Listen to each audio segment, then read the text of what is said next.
सोहळ्याबद्दल? हे जे आज अक्षयसागर मुनी महाराज आणि समय सागरजी महाराज, आचार्य विद्यासागरजी महाराजजी, जे आमचे सर्वोच्च धार्मिक गुरु होते, त्यांचे शिष्य समय सागरजी महाराज, त्यांनी जी दीक्षा दिली ती प्रथम दीक्षा उपशम सागरजी महाराज जे आज आहेत. आज त्यांचं मंगल मिलन झालं. अक्षय सागरजी महाराज, निराकुल सागरजी महाराज, उपशम सागरजी महाराज आणि अजय सागरजी महाराज.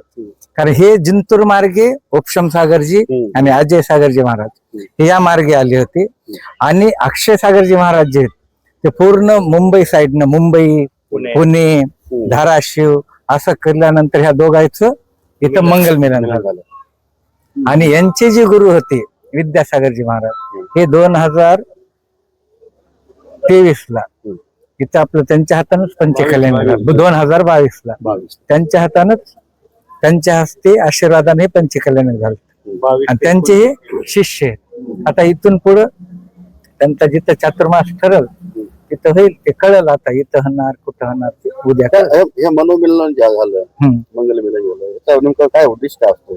त्यांचा उद्देश म्हणजे हे एकाच गुरुचे शिष्य आहेत, म्हणजे खूप दिवसाने एकत्र आले. हे जेव्हा शुल्लक अवस्थेत होते, आज जे उपशम सागरजी महाराज जेव्हा शुल्लक अवस्थेत होते, म्हणजे मुनी दीक्षा व्हायच्या अगोदर यांच्या सोबत होत होते.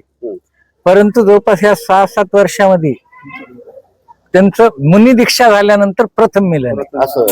धार्मिक प्रभावना पण जास्त. हा, धार्मिक विधी कशा पद्धतीने झाल्या, काय काय कार्यक्रम घेण्यात आले आपल्या वतीने? त्यानंतर भव्य मिरवणूक काढण्यात आली आणि इथं आल्यानंतर महाराजजीचं प्रवचन वगैरे झालं. प्रवचनातून त्यांनी समाजाला उद्बोधन दिलं. किती दिवस चालेल काय आता ते आले? नाही, आता हा तर त्यांनी सांगत नाहीत. म्हणजे आमच्या गुरुचं कसं असतं, सांगत काहीच नाही. म्हणजे त्यांना दिशा नसते, म्हणजे कुठं जाणार हे सांगत नाहीत. फक्त त्यांना उद्या सकाळचं सांगितलं, उद्या सकाळी त्यांचं प्रवचन वगैरे होईल आणि आहार होईल, पण ते न त्यांच्या मनावर. आणि परभणी समाजातर्फे आपण त्यांना विनंती केलेली आहे की इथं चातुर्मास करावा. चातुर्मास करावा. आता बघू काय होईल त्यांच्या मनावर. सकाळी प्रवचन आहे म्हणजे भाविक भक्तांना काय आवाहन करणार? सर्वांनी प्रवचनाचा लाभ घ्यावा, धर्म भावनेचा लाभ घ्यावा. धर्म प्रभावनेसाठी प्रवचन आहे, एवढंच. ठीक. जो भव्य मिरवणूक निघाली आहे त्यात खूप सर्वजण, लहान लेकरापासून ते श्रावक श्राविका खूप आनंदित झाले होते. ज्याप्रमाणे मुनिश्री को दर्शन होने से हमें कितना आनंद आया है.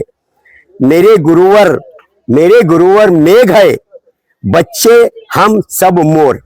जसं नाच रहे हैं प्यार से देखत उनकी और, त्यांच्याकडे पाहून आम्हाला खूप आनंद झालेला आहे.